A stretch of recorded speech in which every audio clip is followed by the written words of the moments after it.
فبأي آلاء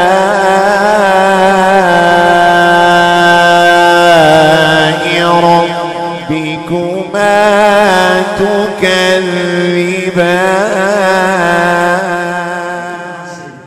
جو فرما بردار بن کر کے ہمارے پاس آئے.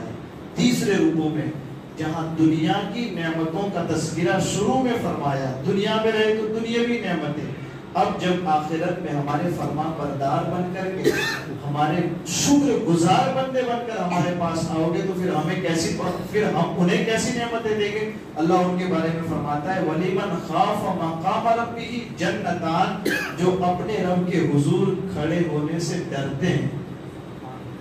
کل کو میرے رب کو حساب دینا. جو اپنے رب کے حضور کھڑے ہونے سے ڈرتے ہیں، اللہ نے ان کے لیے ایک جنت نہیں، جنتان، ان کے لیے 2 جنتیں رکھی. سبحان اللہ. اللہ ایک جنت نہیں، انہیں 2 جنت ایک ساتھ عطا فرمائے. جنتان فَبِأَيِّ آلَاءِ رَبِّكُمَا تُكَذِّبَانِ، تو تم دونوں جناتوں اور انسانوں کے گروہ اپنے رب کی کون کون سی نعمتوں کو جھٹلاؤ گے. ٹھیک ہے. تو یہاں اچانک پھر یہ خیال نہ آئے کہ یہ بیان کیوں شروع ہو گیا جنت کی نعمتوں کا. کہا دنیاوی نعمتوں کا تذکرہ کر دیا. فانی دنیا میں ہمارے بندے نے فانی لذتوں سے کچھ دیر کے لیے فائدہ اٹھایا. اب نہ مٹنے والی زندگی میں اس نے قدم رکھا تو ہم یہاں نہ مٹنے والی نعمتیں اسے عطا کریں گے. سبحان اللہ. ٹھیک ہے. ایک چیز تو اس کا ربط ہو گیا آگے والے رکوع کے ساتھ.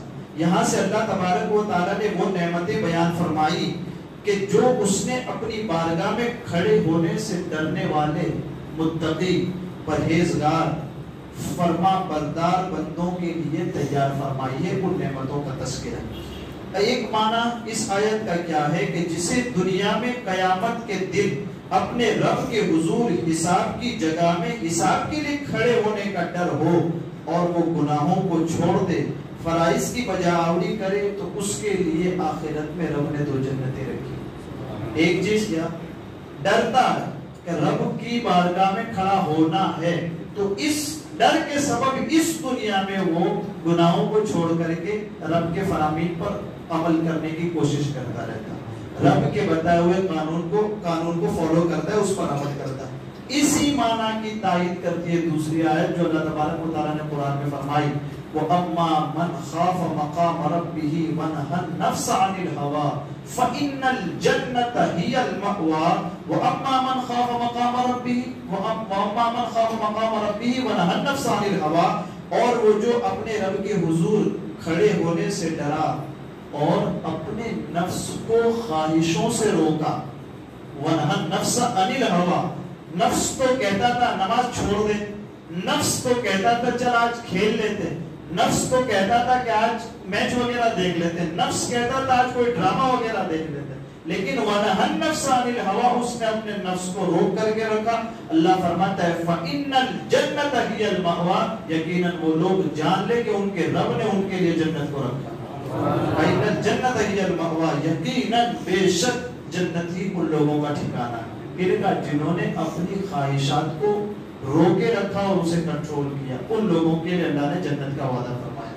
دوسرا معنی اس آیت کا کیا ہے کہ جو اس بات سے ڈرے کہ اس کے تمام اعمال کو اللہ جانتا ہے. کیا ایسا کوئی ہے کہ جس کے اعمال کو رب نہ جانتا ہو؟ میں جو کچھ کر چکا میرا رب وہ بھی جانتا ہے، میں جو کر رہا ہوں وہ بھی میرا رب جانتا ہے، میں جو کروں گا وہ بھی میرا رب جانتا ہے. وَعِنْدَهُ مَفَاتِحُ الْغَيْبِ لَا يَعْلَمُهَا إِلَّا هُوَ وَيَعْلَمُ مَا فِي الْبَرِّ وَالْبَحْرِ، اس خشکی میں بھی جو کچھ ہے تمہارا رب اسے بھی جانتا ہے، اور سمندر کی گہرائیوں میں جو کچھ ہے اللہ تبارک و تعالیٰ اس کو بھی جانتا ہے. ہر چیز تو رب جانتا ہے.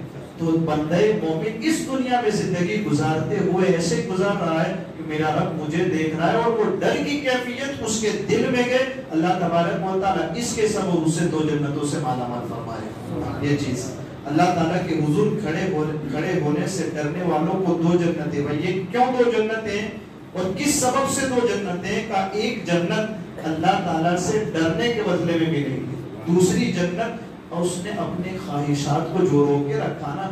دل کہتا تھا کہ گناہ کر لے، نفس کہہ رہا تھا گناہ کر لے، لیکن گناہ چھوڑ دیا کا ایک جنت اس گناہ چھوڑنے کے سبب ملے گی.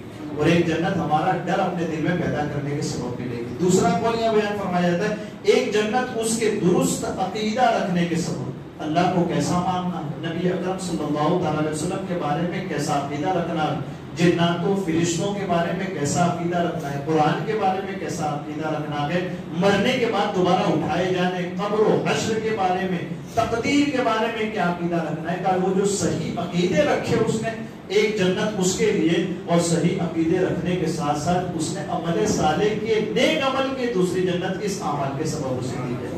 تیسرا قول بھی بیان فرمایا جاتا ہے کہ ایک جنت وہ فرما برداری جو کی, ہمارے حکم کو جو مانا اس کے لیے ایک جنت, اور ایک جنت گناہوں کو چھوڑ دیا اس لیے ایک جنت اسے دی جائے گی. ادھر دو جنتوں کا تذکرہ کرا.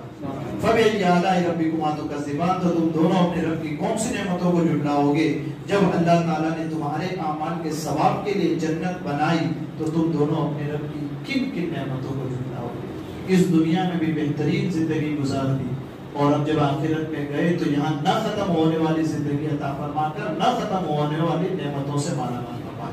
اللہ تعالیٰ مجھے آپ کو کہنے سننے سے زیادہ علم کی توفیق عطا فرمائے. ہمارے کہنے سننے میں عمل سبون کو فتح ہوئی اور اللہ سبحانہ اپنے حبیب کے صدقے اسے معاف فرمائے. قرآن مقدس کی آیاتوں کو سیکھنے, سمجھنے, ترجمے, تفسیر کو دل میں بسانے, اس پر عمل کرنے, دوسروں تک پہنچانے, یاد رکھنے کے لیے اللہ تعالیٰ توفیق عطا فرمائے.